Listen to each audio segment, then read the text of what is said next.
Hello and welcome everyone. In today's video I will show you how to send photos and videos on Telegram.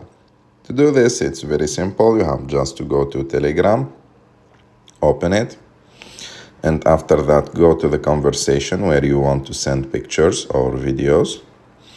And as you can see, there is a paperclip icon on the bottom left of the screen. Click on it, and as you can see here you will find the videos and the pictures that you have on your phone. For example, I will choose this picture. Just click on it, and after that there is that blue icon on the bottom right of the screen. Click on it, and as you can see, the picture is sent on the conversation.